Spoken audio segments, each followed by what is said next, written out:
dari kami Anima Rescue Banjarmasin ini memang tertarik untuk menyelamatkan hal-hal yang terutama untuk satwa liar, satwa-satwa yang mungkin mengancam atau yang masuk ke lingkungan perumahan.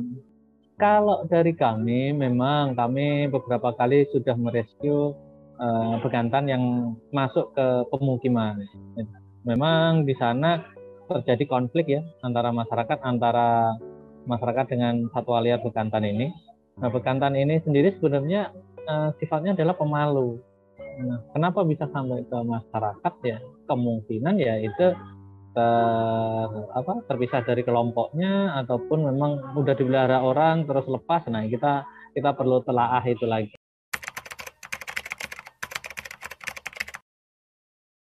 Habitat bekantan rusak itu ya banyak ya.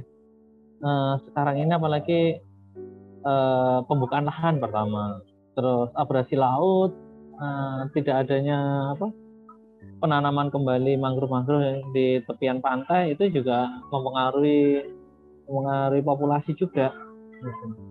Terus pemburuan liar, pembukaan lahan, apalagi di Banjarmasin sendiri sudah habis lahan ini. Tinggal daerah pinggiran kota Banjarmasin itu masih ada. Jadi rawa-rawa di sebelah selatan Banjarmasin, kota Banjarmasin itu masih ada, sebelah utara itu masih ada.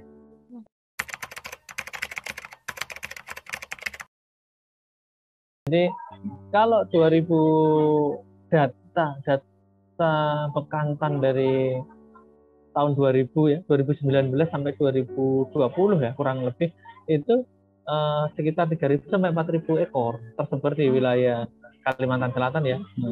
Ada di Pegunungan Meratus, jadi ada di Pulau Bakut, itu di sebelah selatan Kota Banjarmasin, terus tepatnya di Kabupaten Barito Kuala.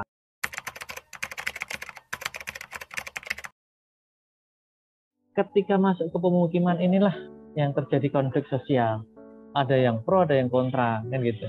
Yang pro dia akan melindungi, dia akan berusaha untuk melapor ke dinas terkait ataupun relawan untuk mengevakuasi si bekantan ini. Tapi bagi yang merasa terancam, yang kontra, dia akan siap-siap bawa pentungan, bahkan bisa jadi bawa senapan angin kan gitu nih.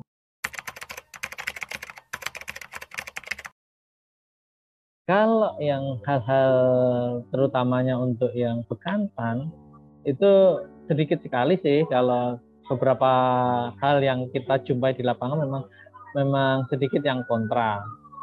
Semua pro. Cuman ketika kita dihadapkan di lapangan itu mereka histerisnya itu senang atau takut. Jadinya kita untuk mengevakuasi itu malah harusnya tenang, malah membuat panik si bekantan ini sendiri karena masyarakat berbondong-bondong. Itu yang agak susah. Mereka juga penasaran seperti apa sih bekantan itu secara dekat, secara langsung untuk melihat itu.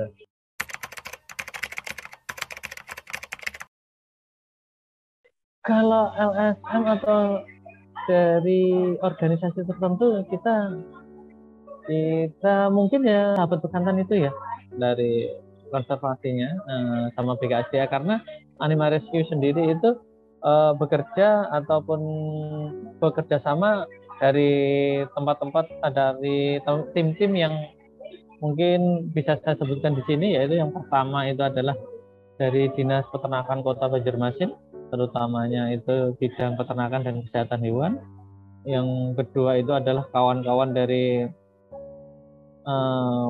BPBD, anggota BPBD, terus BKSDA Kalimantan Selatan, serta kita ada kawan-kawan juga dari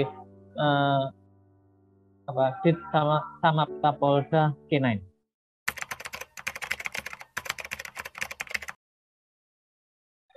Tergantung oknumnya ya. Kalau mau untuk jadi komoditas atau untuk mendapatkan profit, bisa jadi dijadikan komoditas untuk dijual belikan. Itu bagi oknum-oknum yang tidak bertanggung jawab. Bagi mereka yang tergoda iming-iming fulus yang tinggi, mereka akan mau gitu loh melakukan hal-hal itu. selama ada permintaan di luar sana, pengiriman atau perjualbelikan bekantan ini tetap akan ada gitu. Ketika ada permintaan loh ya. Nah, kita nggak tahu ini sejauh mana permintaan itu ada. Dari saudagar mana yang ada kan gitu. Dari oknum juga yang mana. Nah, bagaimana mereka bisa mendapatkan bekantan ini dari alam alaminya gitu, nah alam liarnya seperti apa gitu, cara penangkapannya.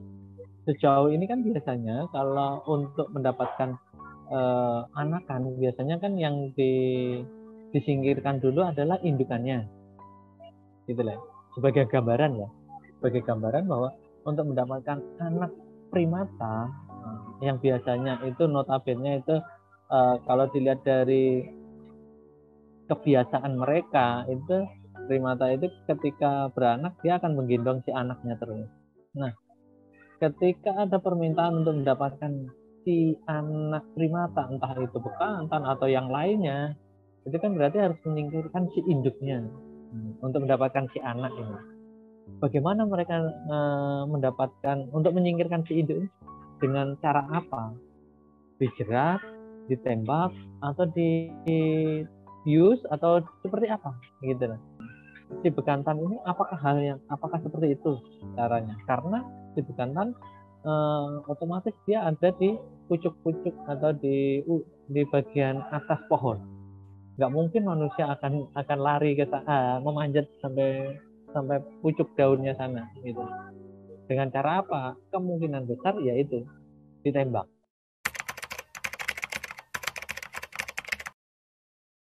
Dari Balai Konservasi Sumber Daya Alam Provinsi Kalsel juga sudah memberikan lampu merah ya, larangan untuk adanya perdagangan itu. Jadi masyarakat sudah pada tahu bahwa bekantan ini salah satu maskot juga untuk Kota Banjarmasin ataupun Kalimantan Selatan. Kita juga ada patung bekantan ya di Kota Banjarmasin, tepatnya di Siring Sungai Martapura itu ada ikonik patung ikon bekantan. Kalau untuk dari pemerintah sendiri sangat-sangat mendukung ya, adanya pemberlakuan bahwa tidak boleh terjadi perdagangan ataupun pemeliharaan secara ilegal oleh masyarakat, terutama untuk hewan-hewan satwa yang dilindungi termasuk bekantan ini. Di tempat ini sekurangnya ada 9 ekor anak bekantan. Jadi kalau 9 ini jangan hitung 9 karena ada kemungkinan besar dari 9 ekor ini 9 induk juga telah mati. Karena untuk mendapatkan anak bekantan ini juga bisa jadi induknya harus dibunuh terlebih dahulu. Nah, kondisinya sangat mengkhawatirkan karena ya memang di dalam kandang ini seperti inilah. Mereka ada di kotak plastik terkurung selama berjam-jam atau mungkin berhari-hari sudah di dalam kotak itu. Satu yang harus kita tegaskan di sini bahwa satwa Indonesia apapun bentuknya tidak dijual, berapapun harganya, berapapun Anda mau membayarnya.